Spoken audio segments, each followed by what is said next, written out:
All right, hello and welcome to That's What I'm Tolkien About, Drunk Middle-earth History Edition, the podcast where I stopped doing a Lord of the Rings podcast like 6 months ago. No, maybe it was 4 months ago. And then I had plans to do a Star Wars podcast, but now Star Wars has struck work. So in the meantime, we're still here drinking and talking Tolkien. Today, I am joined by Cosplay and Cocktails. Welcome, Jessi and Paige. Hello. Hey, thank you so much for having us. We're so excited to be here. I'm so excited to have you guys on. I've been seeing your account pop up in my feed every now and then. And several months ago, again, when I was initially ending the podcast, I was like, oh darn, I never got an opportunity to reach out to them really. And then this thing started and I was like, now is the time. It's a perfect timing. Crossover. Yes. Really perfect crossover episode. So we were super excited to hear from you. Why don't you tell me and the listeners a little bit about your Tolkien history? What is it that, how did you get introduced to the world of Lord of the Rings? And what do you talk about? What do you do on your podcast? Kind of always been a nerd. My mom is very, very into Star Wars since we were little. So I was kind of raised with Star Wars on a lot, like once, twice a week in the background. And then so I just loved everything nerdy. I've always really loved science fiction, fantasy. So when we had the Hobbit, the animated Hobbit on Betamax. It was like a small heavy tape for people who thought that VCR was going to die because it was inferior technology. So my brother and I watched that all the time, and we would sing the Goblin song all the time. Where there's a whip, there's a way. Oh wait, no, yeah, that's a different animated one. It's like down, the goblins down. I'm not going to sing it because then like everyone will stop listening. But then I was probably third or fourth grade, and I read The Hobbit just because it was in like the nerd books at the library. Like, one of those things of like, if you like all these other nerdy fantasy novels, you will probably like this. So I was like, well, I'll read this because I liked the cartoon, read The Hobbit, and then pretty quickly after went to the library and got the trilogy and read them. So probably about 12 years old. I probably read them, probably not actually once a year, but just about once a year since 12, 13 years old. That's a lot of times to read it. Yeah. I've read it the one time. I probably read it, I'd say 10 times, maybe the full trilogy 10 times. Wow. The Hobbit I've only read once or twice, I think, but I've probably read the original trilogy 10 times. I still don't remember a lot of it, but that's okay. Who does? Yeah, it's a lot. It's a lot. Like, that is why there are Tolkien scholars, because even though I went and looked up, I had audiobook credits, and I was like, I want to make sure I've got like everything of Tolkien. So like if I want to go back and listen, like while I'm on my way to work or something, I have it. And he didn't write that many books, but there's still such a breadth, because everything that he did write about, he was like, I need you to know every single detail, every bit of this book.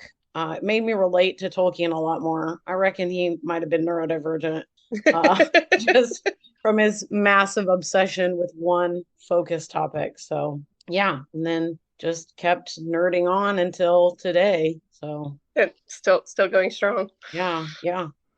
So for me, I grew up loving, different random nerdy things, but probably when her and I met when we were 11-ish is whenever I really got sucked into the world of nerddom.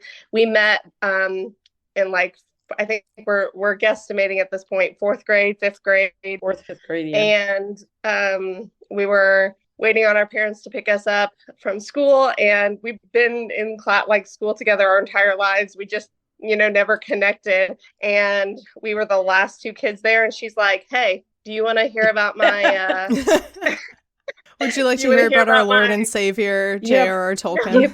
Pretty much. She was like, hey, do you want to hear, you want me to read you my X-Files fan fiction? And I was like, all right.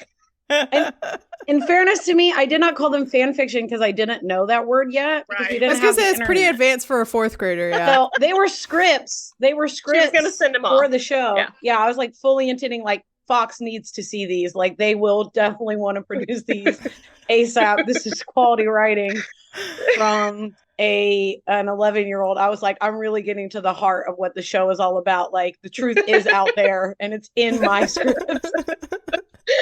Yeah. So yeah. We spent, a good 20 minutes probably talking about that. And I had no idea what the X-Files, I'd heard of it, but I was like, okay. And then we just became each other's people. So from that day on, we just kind of did everything together. And so I remember way before a certain movie came out, we watched the animated Hobbit. And I remember like the old VHS, and she brought it over to my house, and she was like, watch this. And I'm like, this is scary.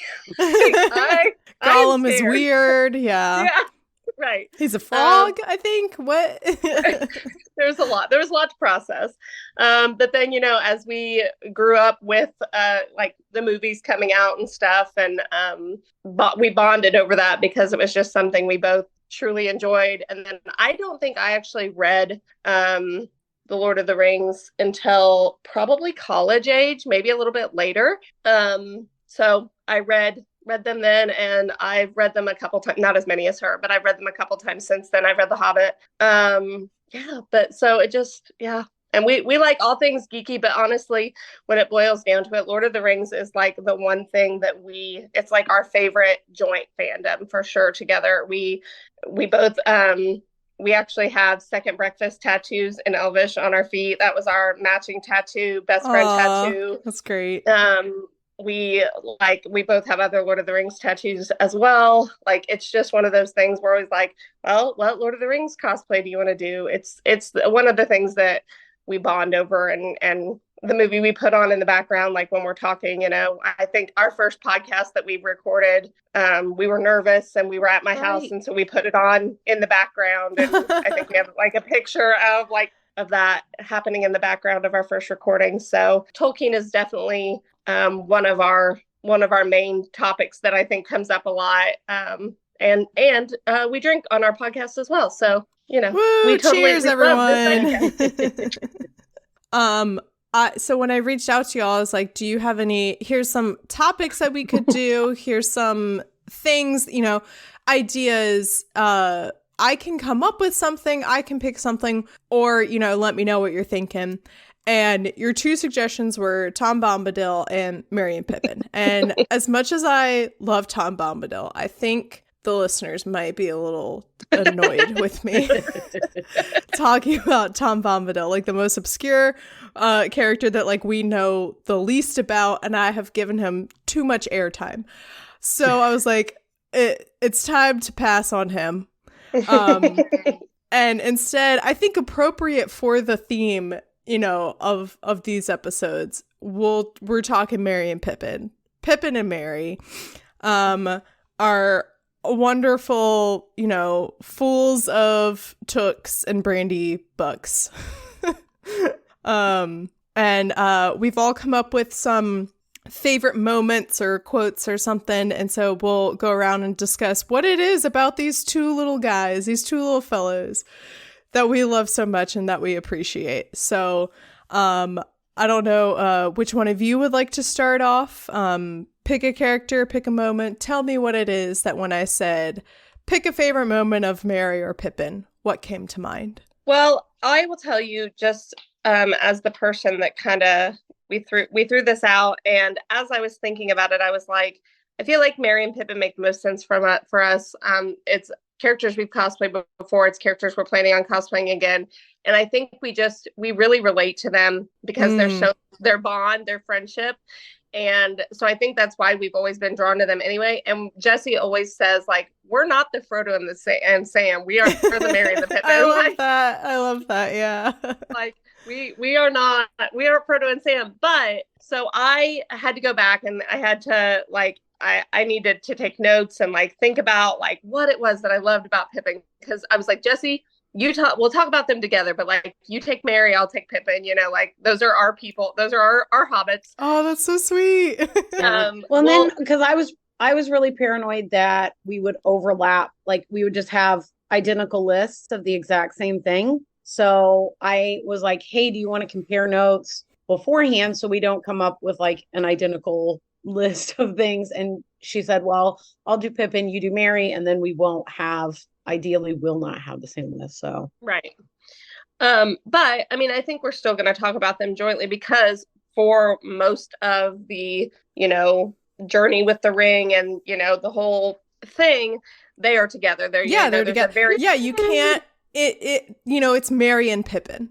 It's hard to just be like Pippin. That time when, you know, Pippin's in Minas Tirith and Mary's in Rohan, that they're separate, but other than that, they're really joined at the hip for the most part.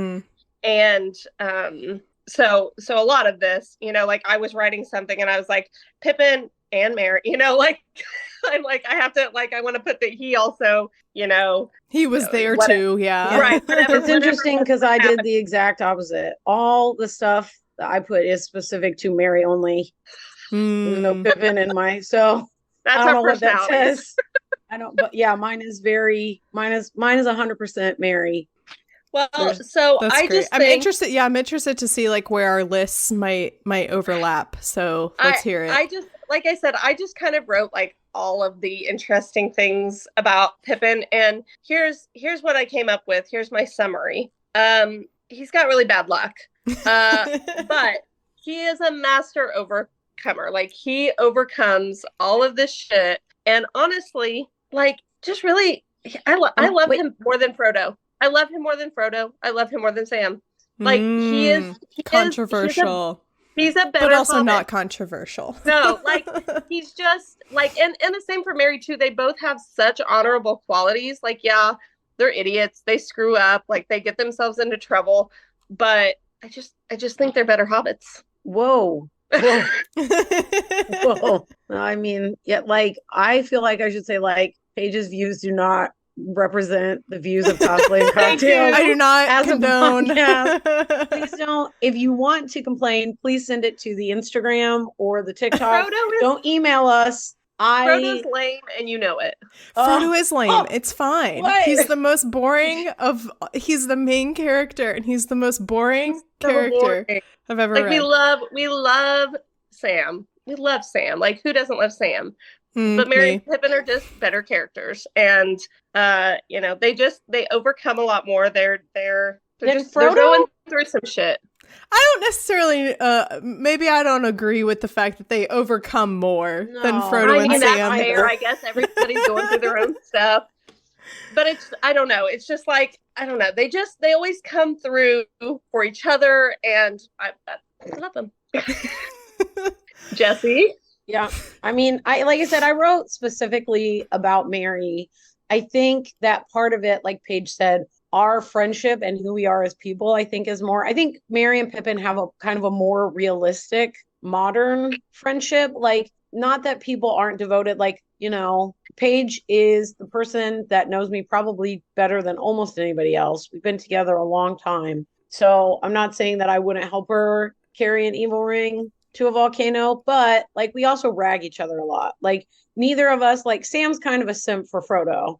Yeah. To coin a young person's phrase. So like I don't think Paige and I would be that, like we would do it, but we'd be a lot grumpier and more begrudging about it. Like there'd be a lot more. That's true. I think it's like it's much more of a realistic friendship than Frodo and Sam. Frodo and Sam's is like only, I mean, it's not only showing the good stuff because obviously there's a lot of bad stuff that they go through, but like it's like they're like at the deepest, hardest moments of their friendships, and it's like true loyalty and all that stuff is coming through, and it's like, well, what's gonna happen in the other moments? Like Mary, actually this might be a movie thing that I'm remembering, but like when Pippin looks in the Palantir, Mary gets mad at him, and like that's a realistic friendship thing to be like, you dumbass, why did you do that, you know? Or whenever Pippin's like, you need people of intelligence on this sort of mission quest thing. Yeah. And Mary's like, well, that rules you out. Like, that's a very Paige and I interaction. Yeah, it really is. Call each other a dumbass, a buffoon. Mhm. We usually get creative with it, but the sentiment is the same. So I think that's, like I said, more realistic, at least for us and most of the people I know. And Mary specifically, I like. He's a little bit more independent, especially in the books, than the other hobbits. So, like, he's the only one of the four, doesn't live in the Shire. He's, you know, a little bit more worldly. Like, I would like to think of myself, you know, as worldly as as hobbits can get. Yeah, like, you know? yeah, like worldly, but like in a hobbit sense. So, like, I'm worldly for a rural area in the Midwest. Well, like, Gandalf, worldly for someone from New York Gandalf City. says at one point that Mary is like of all people, right? Or he like compliments him. Yeah, he compliments him. Listen, I did some research. Okay, I was gonna say. And at one point, because it was on gosh, what is it called? Tolkien Gateway, and it was like one of the compliments that Gandalf gives Mary is he is like of all people, like and like. No, he says like, when he's trying to get into Moria. When they're trying to get into Moria in the books, it's Mary that's like, hey, what's the Elvish word for friend? Like, what does this mean? And so Gandalf writes, of all people that helped us get into Moria, it was Mary. That's right. There you go. Yeah, I've read the books 10 times. There you go. Well, that's a great Mary moment that I forgot was Mary. Yeah, in the books. Yeah, like you said, Mary does a lot more by himself in the books, which is my only real. I mean, I hate that Tom Bombadil was cut. I'm a Tom Bombadil fan. It's okay. We all are. True. We all love the man. So I hate that Tom Bombadil's not in there like everyone, but they just, and I understand why. It's, again, I still have very few gripes with the films, but Mary in the books is much more independent. He doesn't, like I said, he doesn't live in the Shire. He is, when they are at the Prancing Pony and they're like all celebrating, he is out walking by himself. Like he's a lot moodier. He's a little emo. I relate to all of that in Mary. Like again, in later on in the books, after the Fellowship is formed, and from Get in the books or in the movies, they are inseparable. Like they are one, like Paige said, one unit. But in the books, it isn't. It's less, they're a little more individual. Less so, they are. Mary has more distinct. So yeah, I think that's. He also writes. He becomes like a historian for the Shire, and he writes like really minute. Like he writes a whole book about pipeweed, which I really find that a lot very endearing. Like, you know, that would be a very me thing to do. Like pick one really obscure like thing that maybe isn't that in quote unquote important, but you know, like I could see myself writing a book about like who has the best spicy chicken sandwich. Who would want to like there'd be people out there. It means it's important to me. It's knowledge. I feel like the book of spicy chicken sandwiches. Yes, of course. Yeah, there and back again. A spicy chicken tale. Who? That's my what? Who has the best chicken sandwich? Fast food spicy chicken or fast food Popeyes? 100%. Hands down. Yeah. We're not a sponsor. Feel free to cut that out. But there's no contest. It's pretty. I knew good. this was something good. you had ranked. The crispiest crisp. The juiciest chicken and the best spice blend, hands down. Nobody else comes close. I watched a man on the YouTube eat a Popeye spicy chicken sandwich. He did finger waggle. That's how much he liked it. A finger waggle. I give this sandwich 5 out of 5 finger waggles. How good it is. That transcends stars. That's infinity stars. Anyway, again, they're not a sponsor. Like, don't. I wish Popeyes, if you're listening, hit me up. That'd be please. Just like send me a couple coupons for chicken sandwiches and I will shill. I'll give 2 quick like favorite things about Mary and about Pippin. And then we can like keep going round and round, I guess. But my first favorite thing about Mary is that he ges injured on the battlefield, killing the Witch King, and Aragorn wakes him up from like I keep wanting to call it the Black Death, but that's the plague. It's the Black Breath, right? Is it? I think, that must be what it is. Yeah, the Black Breath. Okay, so I'm not that far off. No, you're not far off. Okay. And so Aragorn's going around doing his king shit and waking everybody up, and he wakes up Faramir, and the first thing Faramir says is like, I heard my king call me. What do you command? And then Éowyn wakes up and is like, where's my brother? Like, what, I've been so depressed, and now there is a light. And then Pippin wakes up. It says, and when the fragrance of Athelas stole the room, like the scent of orchards and of heather in the sunshine full of bees, suddenly Merry awoke, and he said, I am hungry. What is the time? That's fair. Oh, man. Merry is immediately like, and then, Pippin's like, do you want me to bring you something? He's like, no, I think I'd like to smoke first. I mean, this really tracks. It really tracks with us. Like, I when we go to conventions, I pack snacks for Jessi a lot of times because she gets hangry, and I'm a mom, so I'm like, okay, you need a snack. Let's go get you a snack. Like, I usually give like a timed warning. Like, hey, FYI, you got 20 minutes. If I don't eat something, I'm going to be unpleasant. Like, I will attack you to the very core. Like, I will insult you as a person, mind, body, and soul. So, just a warning. That makes a lot of sense. Yeah. No, and I also think that once again speaks to just both of them. Like, Mary's like, what the hell? What time is it? I'm starving. And Pippin's like, what can I get you? I got you. What do you need? So great. It's so sweet. Like, definitely like a humorous moment that still has like a little bit of like heart beneath it, you know?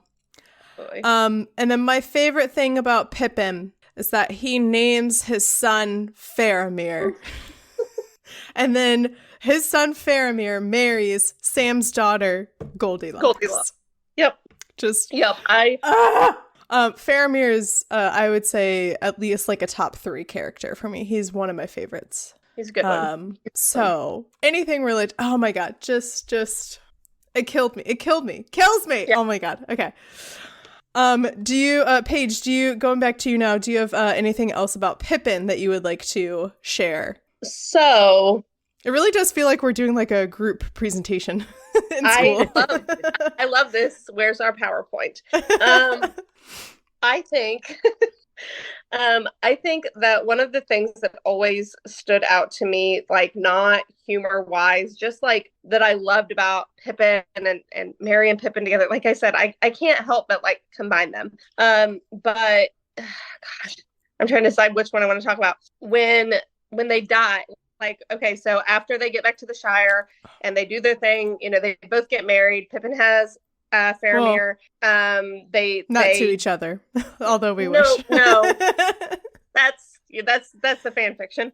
But yeah, they get married to their hobbit ladies and they do their thing, and then they leave their stuff to their kids and their like their titles and their possessions to their sons. Or wait, no, Merry doesn't have kids, right? I don't think Merry does. Does he marry? Yes, one of the Bolgers. I can't remember the first name. Estrella. It's like a star name.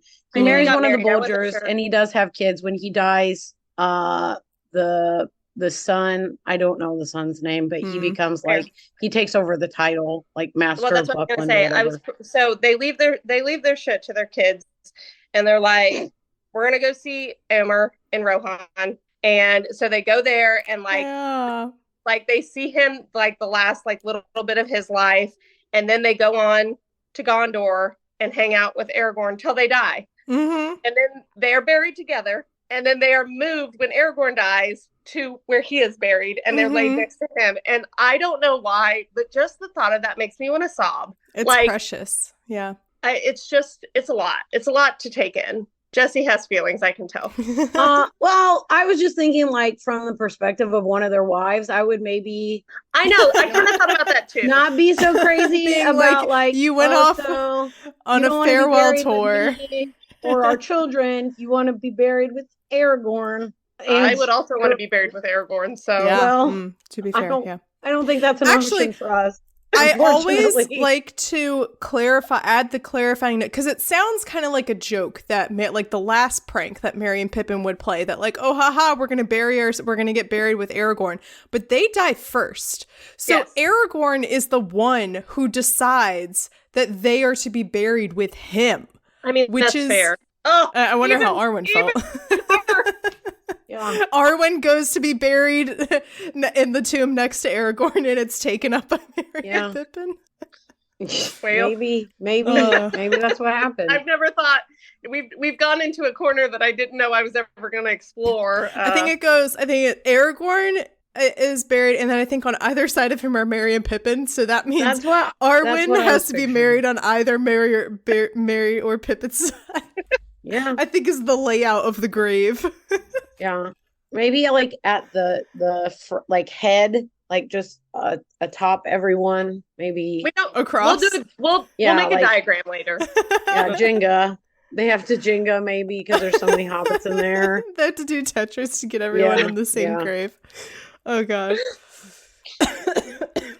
Jessi, do you have anything else about Merry to add? This wasn't on my list, but something you said made me think of it. I really like that the bond that Merry and Éowyn develop. That was like my favorite part of the books when I was like the first time I read them. Like Éowyn killing the Witch King, top tier, 100%. I was like, that's so cool, like so badass, like her ripping off her helmet and like, I'm not a man, bitch. And then like young Jessi was like, this is the best. Like because a lot of fantasy books, like I was reading again, a lot of like old school fantasy books at the time where the female characters are traditionally like damsel in distress, like at least like the popular ones that were, popping up at our library. So I always really loved that part of the book. And it's like kind of a Shakespeare reference. I was really obsessed with Macbeth. We read read like the abridged version in 6th grade, but I was like, I'm reading the original Shakespeare. That's just how I roll. Sorry, teacher. I'm not reading. This is for babies. Maybe you don't know. So I had read like shortly after I read Lord of the Rings is when I read Macbeth. And I was like, oh, this is like, like Rings. There's a little reference in there. But I always thought it was so interesting. And I always loved that they were both told like, no, you can't fight. Like you don't have a place in this war, like you're too weak, you can't do it.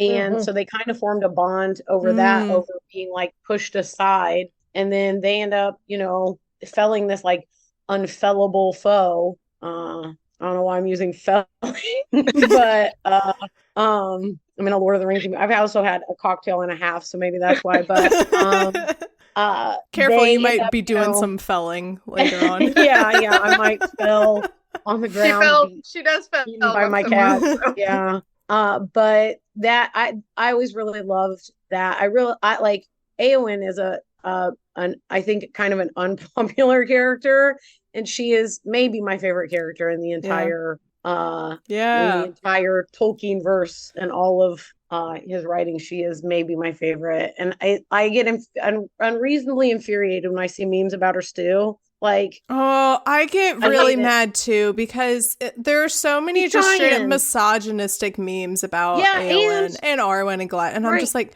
can we not? Like, Tolkien notoriously, he actually really loved women because every time they're not that frequent in his books, but every time he writes a woman, it's like the most glorious person that that you've ever seen in your life, and they're magical, like especially for the time.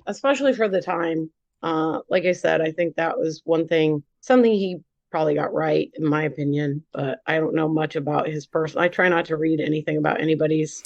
As I frequently say, I am very glad that the creator of the content that I cover is dead.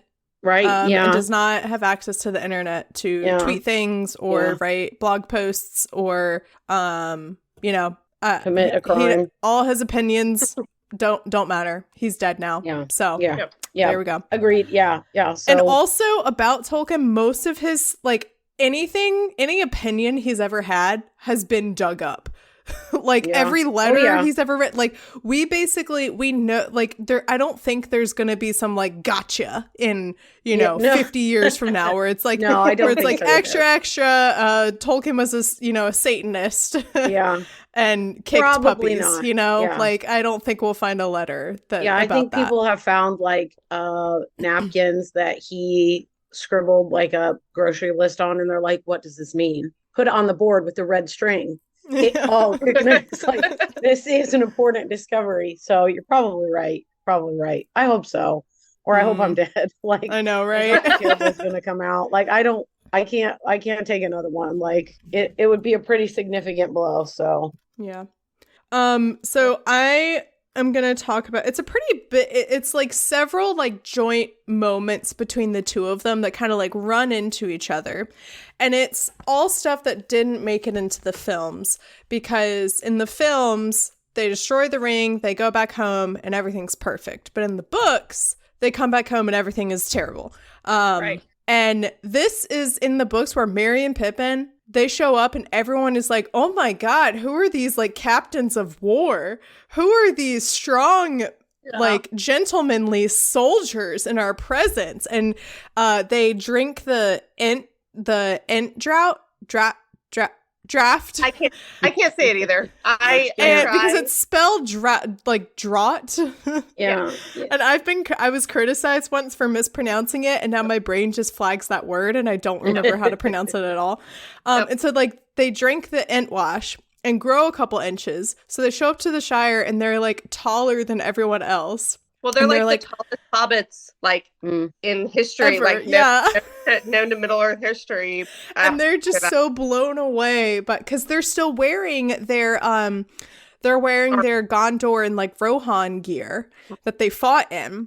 So they show up, and the first thing that happens is that like they run into like a gate, and they're basically told like, get out of town.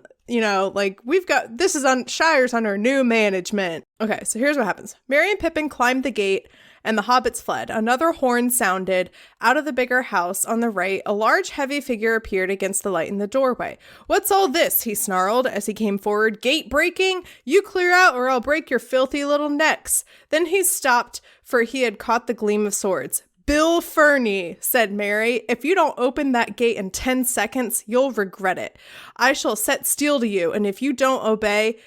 I shall set steel to you if you don't obey, and when you have opened the gates, you will go through them and never return. You are a ruffian and a highway robber. Bill Ferny flinched and shuffled to the gate and unlocked it. Give me the key. I guess this is more of a Merry moment, and Pippin's there too. He's like the backup, standing there menacingly with his arms crossed.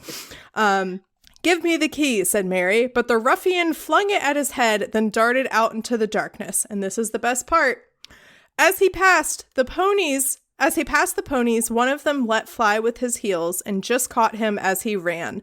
He went off with a yelp into the night and was never heard of again. Neat work, Bill, said Sam, meaning the pony. So this brings in another one of my favorite characters, Bill the pony. And this is the like triumphant like moment that Bill the pony has of kicking his abuser as he runs away. So that's like Merry and Pippin. They show up and they like force their way through and get their way into the Shire, and then once they're in there, they like lead the Hobbit rebellion against Saruman's people, like I was reading about this because I do not remember, like, this is not something that I've retained from the books at all. Like, I mean, I remember bits and pieces of it, but when I was reading this part, when I was like brushing up on things, it was talking about the ruffians and stuff, and I do not remember, because it was like they were Sharky's ruffians. Like they led this. I was also very confused about this when I read it as well. Yeah, they led this rebellion, you know, of hobbits, a hobbit army, and they won. But it was against Sharky's ruffians, and I was like, what is Sharky's ruffians? And then I did research, and it was like, oh, that was what Saruman went by when he was the leader of the gang. And I'm like, what is happening? Yeah, there's some let me look it up, because there's some like etymology word thing where it's like shark is the root of blah blah, like like because all the characters have like Merry and Pippin's name is not Merry and Pippin, right? Y'all know that, right? So like it's like one of those, like, everybody has their, like, it's Tolkien being like kind of like an edgelord and be like, you couldn't pronounce the real name, you don't know. So this is his like, okay, here we go. It's possibly originated as an Orcish word, possibly relating to Sharku, which means old man.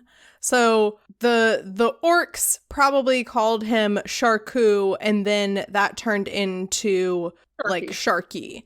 And so that's the name that he used, with the like people outside, the ruffians, Got it. So basically, I have an aunt that her name is Chantel, her nickname is Shoo Shoo, and my mom called her Choo Choo. So this is how this happens. Yeah, it's like one name turns into this name turns into this name. Yeah. Like, in one of my friends' group chats, so my name is Mary Clay, but a lot of times friends will call me, they'll say MC or they'll just type MC, and then that started getting auto-corrected to Mac. And so now my nickname in this group of friends is Mac.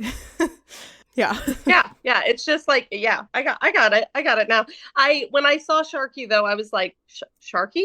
Like a shark? I was fully picturing, like, I will expose myself. I was fully picturing like a man with a shark head. Like, right.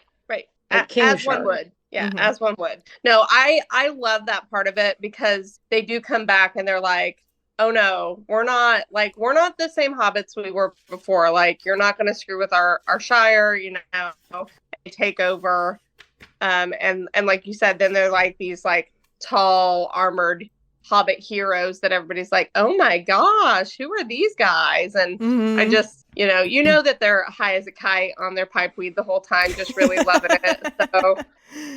So pretty great. I love it. And in the history of the Battle of Bywater, as it is written, it says that like there's in the Red Book that like Sam and whatnot go on to write, and it lists like all the names of like the people involved in it, but at the top of the roll in all accounts stand the names of captains Meriadoc and Peregrine.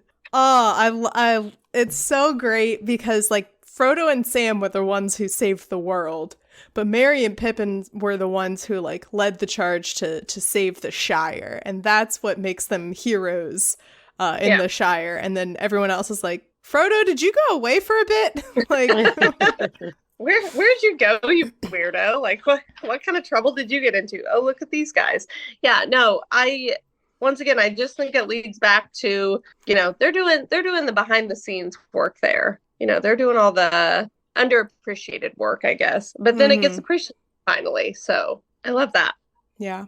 Again, it's more real. Like Frodo will like snip at Sam when he's like under the strain of the ring. But I think Merry and Pippin are both more flawed we see their flaws more from the beginning and how those flaws affect how they move through, like most of what happens to Pippin in like from like mid Two Towers on is him dealing with like the course of his actions, like mistakes that he has made.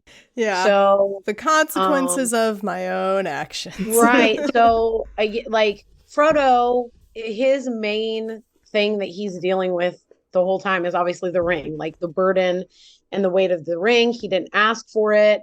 He was, inherited it from Bilbo, essentially. Like Bilbo was too old to deal with it. And Frodo kind of, had it thrust upon him. But most of what Merry and Pippin come up against is either, like you said, of their own making, like their own flaws, or from how the world perceives those flaws. Like, again, like people telling Merry, like, oh, you can't fight. Like, you're too weak. You're too small. You can't do anything. And then he, kneecaps the Witch King and helps to kill him. So I think that kind of goes along with them being quote unquote more realistic, is that you see their flaws more throughout and like I said, like their flaws and like you said, their mistakes, like Pippin dropping the stone in the well, and that's where he gets like fool of a duke. Him talking about like Frodo and the ring at the Prancing Pony and like bringing all that shit down on them, and then like they're it's just constantly like just human flaw, or human-esque flaws, like shit that people very average heroes in this story. Exactly. But then in the end, like you said, like Merry helps kill the Witch King with Eowyn, and Pippin saves Faramir and goes on to battle in like the final, and then they go back and they save the Shire and from the ruffians, and like they just they fuck up a lot, but then they also can pull it together in the end. Like they grow as the book goes, and I don't know that you see Frodo grow. And Sam is pretty constant the whole time. Like, Sam's just always a constant, like, that's he's there, true, yeah. And Frodo just goes downhill the whole time. Like, yeah, he's got a lot going on. But, like, he's not doing... Frodo's just, like, he's in survival mode. He's he's doing his best. I'm not saying he's not doing his best. I'm not here for character growth. I'm here to get to the end of this story. Exactly. But Merry and Pippin, like, they progressively grow throughout, and they grow together. And I like Pippin finding Merry, like, after the battle kills me every time. Like, it's just like they're just so connected, and they do so much growing, and they, I just that's the thing for me, I think, for Merry and Pippin. Yeah. Now you brought up, I think, probably the most infamous moment of these two. Which is one of my favorite passages of the book. So much so that several years ago, my friend Valerie embroidered the quote for me. Oh my God. Because I loved this moment so much. And I make like TikToks and memes about this moment. And I'll go back and forth between saying like a skeleton or a bucket down a well and a rock down the well. And whenever I do whenever I say like, refer to it as a rock being thrown down the well, people are like, well, actually it's a whole ass bucket, it's a whole ass skeleton, and I'm like, well, actually. So this is one of my favorite passages in all of Lord of the Rings. Pippin felt curiously attracted by the well. While the others were unrolling blankets and making beds against the walls of the chamber as far as possible from the hole in the floor, he crept to the edge and peered over. A chill air seemed to strike his face, rising from invisible depths. Moved by a sudden impulse, he groped for a loose stone and let it drop. He felt his heart beat many times before there was any sound. Then far below, as if the stone had fallen into deep water in some cavernous place, there came a plunk, very distant but magnified, and repeated in the hollow shaft. "What's that?" cried Gandalf. He was relieved when Pippin confessed what he had done, but he was angry, and Pippin could see his eye glinting. "Fool of a took," he growled. "This is a serious journey, not a hobbit walking party. Throw yourself in next time, and then you will be no further nuisance. Now be quiet." So That's great. Fair. That's fair. So great. So lovable. Yeah. The whole Gandalf Pippin dynamic is also just something really that needs to be examined. Yeah. What did Pippin do to Gandalf? Like, if we had some backstory of like, oh yeah, one time he put a whoopee cushion on Gandalf's chair. Great. That's great. But like, he's just kind of a bumbling little idiot, I guess, in Gandalf's eyes. Yeah, I think I sympathize more with Gandalf on that side, but it's I think because I teach. Yeah, I think it's because I teach. Like, if there's definitely been times when to a student, earlier today, when I would have loved to say, throw yourself into a well and save me the aggravation. When there's students, how do I pass the class? Well, you haven't watched a lecture in 3.5 weeks, so maybe we start there. Well, I have watched them. I just couldn't watch them. I just don't want to remember what's in it. Throw yourself into a well. Yeah, I just forgot the thing that you said at every single lecture for the past 2.5 weeks because of reasons. Anyway, so yeah, I think I'm more. And that we've definitely all been there. Of like, I literally told everyone to just like we have one job, and the job is to like go to bed and be quiet, and you go over and you do the exact fucking opposite of what I asked you. I mean, I have 3 kids, so I definitely relate to that in some way. Mm-hmm. But also, my heart is always going to relate to Pippin more than it else. Yeah. So I had forgotten that he was mysteriously attracted to the elves. So I don't do a lot of praising of the Ralph Bakshi animated Lord of the Rings because it's kind of a nightmare fuel if either of you have seen it. Honestly, I like it.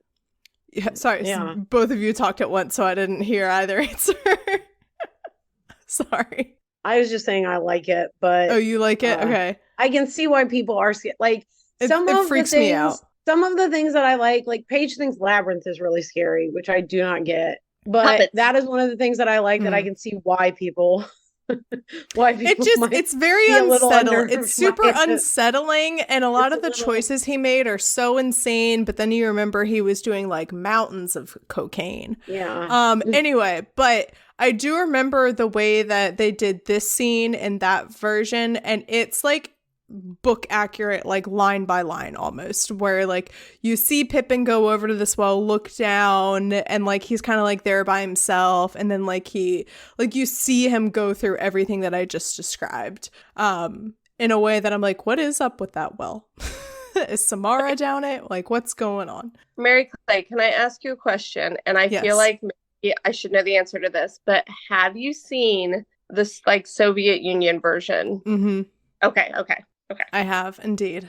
It's Jessi has not watched it yet. Yeah, You didn't I mean, end up watching- maybe not like start to I got- finish. I got a lot of my joy. my partner has watched it maybe twice in the past year. Oh, that's So- kind of nuts. Yeah, well, It's bad, but in a really good way. I watched it. It has it has Tom Bombadil in it, which Yes, I it was does. like, of course, the only adaptation, film adaptation of Lord of the Rings to have Tom Bombadil in it is the Soviet Union version of it. Yeah, I have seen it, and I felt like my brain frying as I was actively watching it. Mhm. Yeah, really, it's best to be paired with a cocktail or two. So Yeah. see, I think that don't would make me more freaked out. yeah, no, you were just talking about different versions, and I'm like, I think that's my favorite. Like, Yeah, I've tried to do as many versions as possible, to the point where I have an illegal pirated. I have a pirated copy of the Veggie Tales parody, Lord of the Beans, I've seen it on my computer. Yeah, it's actually surprisingly amazing. It's pretty good. It's pretty good. That one I have not It seen. used to once upon a time be on a streaming service, and my kids watched it. But this has been The like, streaming service has Jesus. Veggie Tales is Jesus, can I right? say streaming services? Yeah. Netflix had it for a while. Oh, really? Oh, that's funny. Yeah, like years ago. There is because I went through all of this when I was covering it a couple of years ago. Mm-hmm. There is a like Christian like streaming site where it's like it's exclusively like Christian films, Christian TV shows, that kind of stuff. I could give you like the whole history of Veggie Tales, but like long story short is that eventually they got into the 2000s and were like, oh, if we want to keep this alive, we kind of maybe need to venture outside of Bible stories. So they started covering some like, they started doing like, actually, I don't know how they did Lord of the Rings because it wasn't public domain at the time, but like they had like a Jack and the Beanstalk story. And so they did like more like general stories that like normal people, sorry, that's mean to Christians. I say this as I don't know if I'm Christian or not still. But anyway, Fair. And they told these stories as like versions of stories for children and like added some stuff in there so that there was like a lesson to be learned, from it. So interesting. Yeah. And then I don't know if they're still active today. Actually, let's find out. I don't.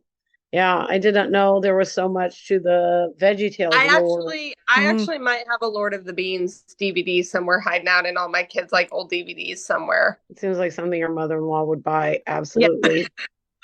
Yeah. 100%. Oh, it still says to the present says December 21, 1993 to present. 29 years. Wow. Yeah. Oh yeah, it's the 90s, that's for sure.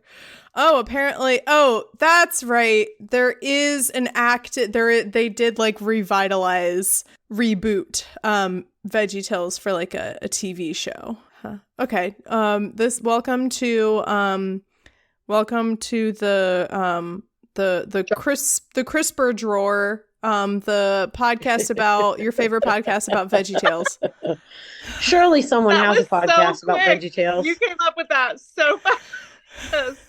Yeah, I reckon someone does have a podcast about Veggie Tales. Oh yeah, Surely. there's a podcast about everything. But do they have a drunken podcast about Veggie Tales? Probably not. No. Probably And you not. know what? You know what? There doesn't need to be that out there. That's in the fair. universe. That's fair. I'll don't say think- that first yeah. and foremost. I don't think there's probably a very large audience for Yeah, a that's a true. drunk Veggie Tales history podcast. I would probably just say like millennials who have like deconstructed their faith is probably actually that's probably a larger demographic than you'd think. So Really, probably.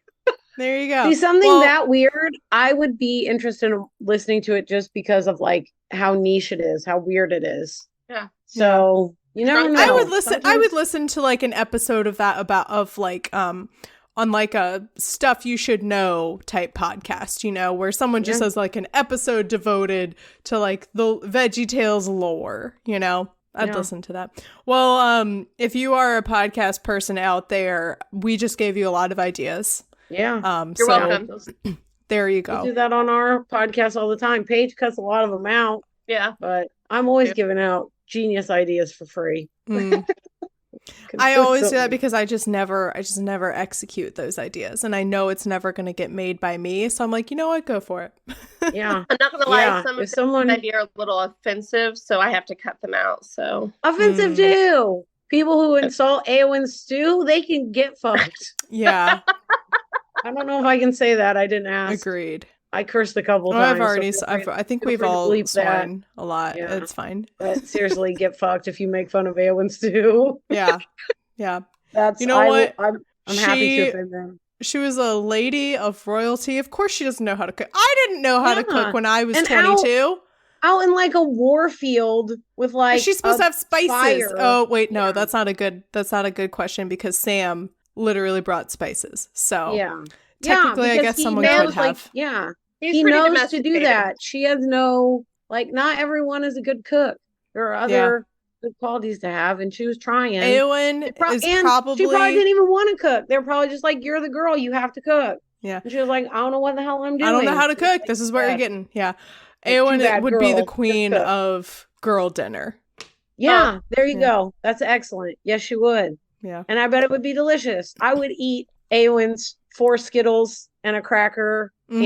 and 3 American singles for sure. I'd be like, thank you for the Thank you effort for that bringing put that forth to me, feed yeah. me and You're right. nourish You me. know what? I did want those Skittles. Yeah. It Yeah. turns out, yes, this is a nice little dessert. It's kind of a fruit, grain, dairy-ish with the American singles, and it's the thought that counts. So I appreciate girl the dinner. dinner. That's what it should have said. That should have been in the book. Yeah. I present to you girl dinner. Yeah.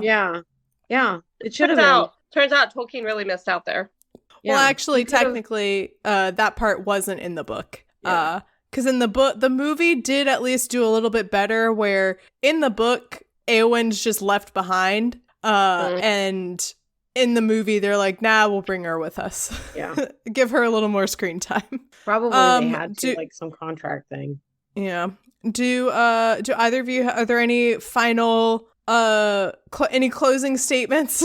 Any other points you would like to bring up about Merry and Pippin, or Merry or Pippin as separate entities? Jessi? I don't think so. I think that's pretty much all on my list. Yeah. I wouldn't go so extreme. I just want to reiterate that Paige's anti-Frodo stand She only is represents herself. not reflective of the podcast Like as an I said, organization. I can appreciate that Frodo's going through some stuff, but I think I like Merry and Pippin's journey more. I like their growth more, and I relate to them more. So That is fair. That is not what you said. You were like, Frodo I sucks. this is called I'm drunk. So he starts bad and he gets worse. Like, you would too if you had a soul-sucking ring on you. So right. Yeah. I didn't Yeah, say it wasn't deserved. I just said he sucks. So ladies, thank you for joining me. What have we learned today? oh gosh. I want to reread. I want to reread again. I feel like I just did. Like, I think I did last year, but it made me want to reread again because freaking Sharky really brought up some stuff. I was like, I feel like I need. I was gonna say Sharku, yeah. I need to refresh my memory here. No, I think it reminded me, like, thinking about, because I wanted to come in prepared. So like I said, I made a lot of notes on just like things I might want to talk about. And it just made me remember how much I love Pippin as a character. And Jessi and I have already decided we're going to redo a Merry and Pippin cosplay, or do a new Merry and Pippin cosplay this year at some point. So I think that really drove it home. Like, yeah, it's time, because we haven't done one for a while. But other than that, like reread and just yeah. What about you, Betty? I mean, I learned or relearned that Pippin was mesmerized by the well. The well, yeah. What's in that well? I'd forgotten that. Yeah, I think there's just a lot of things that I hadn't really thought about before. Like, I knew that we gravitated more towards Merry and Pippin. I always related more to Merry as a Pippin, or Merry as a Pippin, Merry as a character than any of the other hobbits. So, like, thinking about why, like, it dug up some stuff. Like, luckily, if I had like one more cocktail, this would have been very different journey. I would have been unpacking some stuff. Yeah. But yeah, just like, again, thinking about like, this is why I think they are more relatable, because their flaws are examined more closely and in a kinder way than is often done.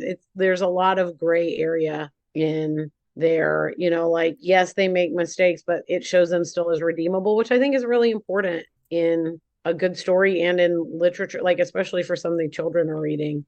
So it made me reiterate how much I loved them as characters and how much I loved the series. I always forget about like that their real names are in not English and everybody's name, because I was like, yeah, Mary's like something with a K, like Bob Dong Dong Ding. Not that, but something like that. So okay. Yeah, but it was really fun and interesting, not like, again, to hear your opinions, because there were things I hadn't thought about, but also to think about why I personally resonate with those characters so much. So yeah, they are. I think Paige is right. I think there's more development there. I think they go through more of a transformation, maybe at least more of a realistic transformation. Again, probably none of us are going to have like an evil ring to burden that we have to. Yeah, I sure hope not. But like, some of us may have to. Shout out to all of my divorced listeners. I support you. Yeah, that's true. Yeah, I guess that could be that could be a metaphor for getting rid of an evil ring. Yeah, but yeah, a bit like examining your own flaws and like mistakes that you made and forgiving yourself for those and like becoming a better person after those. I think that is super relatable. I'm gonna make myself cry. I was gonna say, you're getting very deep.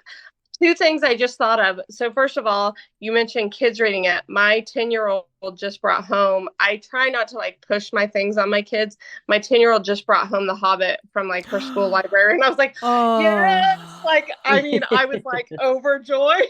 I was like, we can read it together. We can if you wanted to, we could read it together. She was like, trying to act real cool about it. Yeah. She's like, okay, Mom. But also, so when I was like researching on like the Tolkien Gateway and Wikipedia and stuff, I found they were talking about like Pippin's character development, and this is something I learned. Now, how much of this is true? ? But it said that Christopher Tolkien said that Pippin was originally like, in like the early drafts of Lord of the Rings, maybe you know this, Mary Clay, but like Pippin in the original drafts was like a combination of multiple characters, like Frodo and Odo Took or something like that. And that Frodo's original name was Bingo Baggins. I did know the bingo thing. I did not know that. And I was like, wait a damn minute. Mm-hmm. Real glad that didn't stick. So yeah. And Bingo was his name-o. Yeah. Yep. Yeah, real glad that didn't stick. There was a boy who had a ring, and Bingo was his name. Yeah, they all went through, I think, a lot of names. Yeah, Merry was supposed to be Drogo before that was Frodo's dad, and then I think there was another name, and then Marmaduke was Marmaduke, like the cartoon dog. Probably not a dog. What? Aragorn, yeah, Aragorn was originally a hobbit. I forget what his name was. It was something like Flappy or something. I think some of the changes, some of the things that were cut were probably for the best. Yeah, we're happy about those changes. Yeah. Trotter, that was it. Aragorn's original name was Trotter. Yeah. Doesn't have quite the zip that Strider does. Strider does, yeah. I agree. I would we're certainly glad these edits were made. Yeah, yes. We're thankful for these edits. Yeah, Trotter may be a more realistic nickname for me, but Strider would be my if I had to pick one. I would prefer that one. Yeah. Well, thank you again for coming on. Where can people find you on the internet? So we are on Facebook and Instagram at Cosplay and Cocktails Pod. But we also are over on TikTok. We aren't super consistent on there, but like if we have a con or something, we like to post from there. And we are over on TikTok at Cosplay and Cocktails. Or, you can find us on any of the podcasts. We're on all the podcast places. So all the podcast places. There's so many podcast places now. There's so many. Like, we didn't even know we were on some of them. Jessi was like, did you know we're on these? And I was like, no. Yeah. One night I had, again, a couple cocktails and I was like, we need to be everywhere. So I went through and I was like, okay, we need to be on like Prime. And my partner was like, do you know anyone who listens to podcasts on Amazon Prime? I was like, we need that we could corner that market then. Like that's the market. that's our fan base. So, So we're pretty much anywhere that you can listen to a podcast. We're probably there. We're on the internet. Maybe you've heard of it. You're on it right now. Yeah. Welcome. Hey, just popping in to say whatever weird reverse psychology magic I did in the previous episode of Drunk Middle Earth History, where I said I was just going to stop talking about the strikes because every time I opened my mouth, news seemed to change. Well, guess what? Literally the day after that episode came out, the SAG-AFTRA strike ended. So yay, I'm very happy that both the writers and actors strikes have resolved and that those creators are going to get all that they deserve for their very hard work. That does mean that Drunk Middle Earth History will be coming to an end by the end of this year. But the good news is that now I can do Skywalk Before You Run. That will be launching in early 2024. I'm expecting in January, but I will have more definitive information in the coming weeks. So just make sure to follow along on social media. Threads and Instagram at Tolkien About Pod, at Skywalk Before You Run on Instagram, as well as my TikTok at MC What's Up. And also tonight, as you're listening the Tuesday before Thanksgiving, happy Thanksgiving, everyone, by the way, to those who celebrate, I will be doing a little stream at 8 p.m. Eastern Standard Time, hanging out. That's twitch.tv/MC What's Up. Just a little, pre-Thanksgiving hang. Come join. Well, yeah, again, thank you for coming. And until next time, go water your plants. They're probably dying right now.